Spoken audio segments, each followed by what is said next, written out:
Talk about some of the differences that people will see in the ballpark with the new organization. I think one of the tickets. I'm interested to see the response we get. The buyout night doesn't exist anymore. We now went to $1 night, and so there are no free tickets. We're asking fans to pay $1. At the same time, we feel the value of those games that people are able to attend is worth something, and certainly from a point we're in a different situation where we need to make money, and it's not about putting money in my pocket or in our board's pocket. We are a nonprofit, and so we rely on the fact that money is coming in for us to exist, for us to continue. I think while we are asking fans for 5 nights to, instead of getting free tickets, they have to pay $1. But what we've done is we've partnered with Quick Trip, so every night people can go to any area Quick Trip and get those dollar vouchers and come to the World Series. But when you look at our dollar days, if you're able to come in and enjoy whether it's 2, 3, 4, or 7 games, that's a pretty good deal.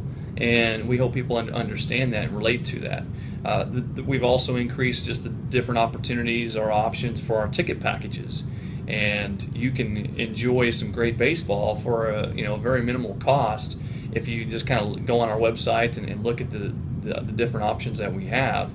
So we've tried to, but we didn't raise the ticket prices or anything. And in fact, if you look at our World Series pass, we dropped the price of our World Series pass. And so we tried to look at it from a fan perspective and also from a business perspective, where we have to sit at times and what makes sense. So I think I'm interested to get their feedback for that. I'm excited about our 50-50 raffle, where each night we work with a local nonprofit organization and they benefit from the 50-50 raffle. Also the idea of a fan walking out with hundreds, if not maybe thousands of dollars in their pocket as a fortunate winner in the raffle. So that should be interesting to see how people respond to it. I think by the time championship week rolls around, people are like, oh, this is what's going on. So it's a smaller version if you go, and then if you go to a Royals game and see the 50-50 raffle taking place there. We've added more promotions. This year we have an Armed Forces night. We have a First Responders night. We've beefed up baseball around the clock. We're having more appearances from celebrities come in, and it's not at a level that we'd like for it to be, but certainly in this first year of being on our own, I like what we've done, and so, but we're not. I think we're just at the same point. We're just scratching the surface of where we want to go with a lot of different things.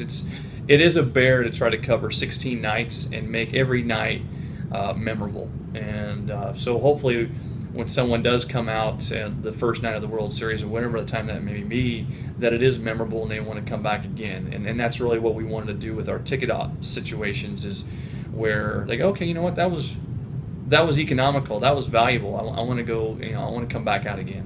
What's the goal for a team coming in? Do you want them to look at this edition of the World Series as nothing's really changed, or you want them to see that you've made a lot of improvements in your first year as a foundation?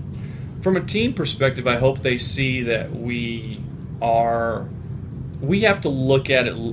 So the two kind of go hand in hand a lot of times. Is what can you do for the teams, and then what can you do for the fans, and then how can those work together? How can we make those puzzles come together? So if the teams see there are more fans there and the fans are enjoying themselves, then hopefully they understand what our objective is with getting butts in the seats, basically. And certainly I know the fans want to see great baseball, and they want to see different teams come in. They also want to see the old, the teams have been coming for 20, 30, 40 years as well. So we try to create that atmosphere with everything. And it's a juggling act, because as things move along, especially in these last 10 days leading up to the start of the series, teams that we thought were going to come in, unfortunately can't make it for different reasons. We always hear about Alaska. Is Alaska going to be here? And unfortunately, right now, we don't think they're going to be. And it'd be a small miracle if they do contact us and say, hey, we're coming. So there's so many things that that come into play just from a tradition point of view and along those lines. But I think our teams will recognize that we want to take better care of them, that we want to show more hospitality, that we do understand that there are expenses and there are challenges of getting here and then staying here and then certainly playing here. It's a unique tournament. When we're asking you to come in and maybe play at 8 o'clock in the morning, and then you may have to come back and play at 1 o'clock that night or whatever it may be, and they understand the weather can be a huge factor as well. So it's our teams usually understand what it's like if they've been here a few times.